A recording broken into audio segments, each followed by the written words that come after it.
She woke with sharp gasp, her chest rising and falling like she had just escaped drowning. Her eyes darted through the room, searching for something that wasn't there, her heart thundering in her chest.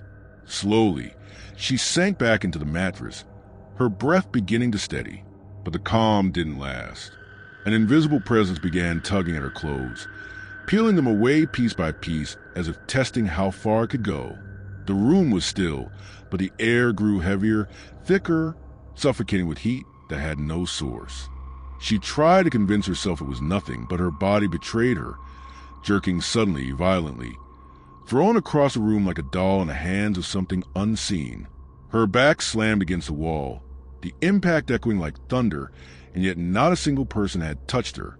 Silence fell, deep and suffocating, until the sound with groaning filled the air. The chair in the corner shifted, dragging across the floor on its own. The sound was sharp, deliberate, scraping against her nerves. Her breathing quickened, but she froze, afraid to move. Then, as quickly as it started, it stopped. The silence was worse than the noise, as if the room itself was holding its breath. Later, as she tried to rest again, her body began to lift. Slowly, weightlessly, she rose from the mattress, her limbs limp, her hair falling back as though gravity had simply abandoned her. She hovered, suspended above the bed, an offering to whatever force claimed her. The air vibrated with pressure, every sound swallowed by the impossible. The door handle twitched. It clicked, turned, paused as though someone on the other side was deciding whether to enter. Her pulse hammered in her ears. Then, with a slow creak, the door inched open on its own, revealing nothing but darkness beyond. No footsteps, no breathing, no one. The shadows along the walls didn't stay still. They pulsed, stretched, moved like they had their own consciousness. They bent the edges of reality, twisting shapes into things that shouldn't exist, making it impossible to tell where the nightmare ended and reality began. Objects shifted on their own. Reflections in the glass didn't match her movements. Every inch of the space felt watched, calculated, controlled by something that wanted her to know it was there. She couldn't move. She couldn't scream. She couldn't even convince herself it wasn't real anymore, because everything in that room was alive, waiting. The air grew colder, so cold her breath came out in faint clouds, though the night outside was warm. The shadows along the ceiling pulsed in rhythm with her heartbeat, expanding and shrinking as though feeding off her fear. The silence stretched unbearably, broken only by the faint groan of what under invisible weight. Her eyes fixed on the doorframe, certain something would step through, but the space remained empty, yet alive. The mirror across the room began to fog, though no warmth touched its surface. Words carved themselves into the condensation, jagged and deliberate. You can't hide. She blinked, but when she opened her eyes again, the glass was clean, her own pale reflection staring back, wide-eyed and trembling. The silence deepened, the kind of silence where even the air feels like it's listening. Then came the knock. Soft at first, 3 taps, like knuckles against the wall. She froze. Another knock followed, louder this time, closer. The sound traveled, circling the room, tapping from every wall as if something unseen was moving around her, hunting her. She pressed her back against the headboard, but the bed itself betrayed her. The mattress dipped, sagged, as though someone unseen had taken a seat beside her. Her body trembled uncontrollably. The sheet tightened again, coiling around her legs, constricting until she could barely move. The pressure on the mattress grew heavier, closer, almost leaning against her. A breath, warm, moist, undeniable, brushed against her ear.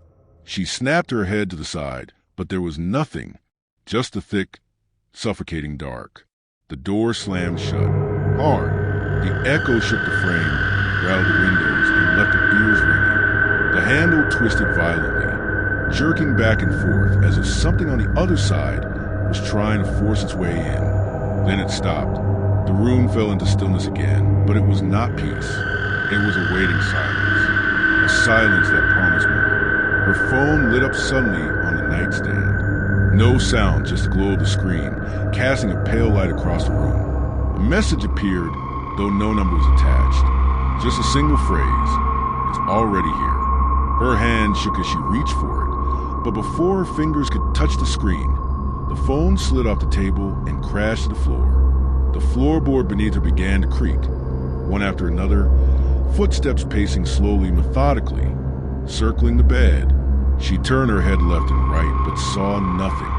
Yet every step was deliberate, measured, heavy. She felt the vibrations in her bones.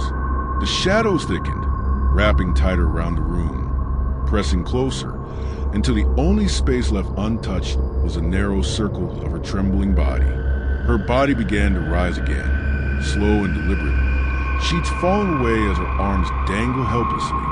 The air roared in her ears, though no wind touched her.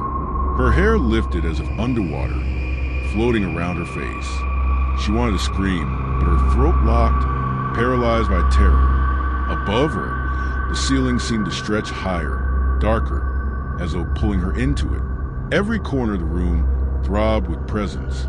The walls shook with whispers layered over one another, voices too many to count, speaking in languages she couldn't understand. Some growled, some laughed, others whispered her name with chilling intimacy.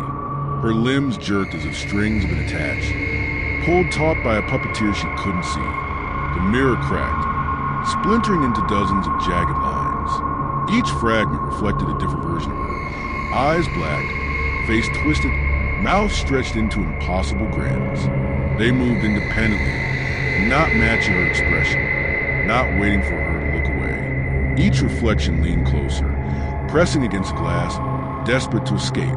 The humming began again, deep and guttural, vibrating through the floor, rattling the walls. It built into a rhythm, steady, relentless, until the whole room seemed to beat like a living heart. Her body hovered above the bed, trapped in the center, unable to resist as the shadows closed in tighter and tighter, consuming every trace of light.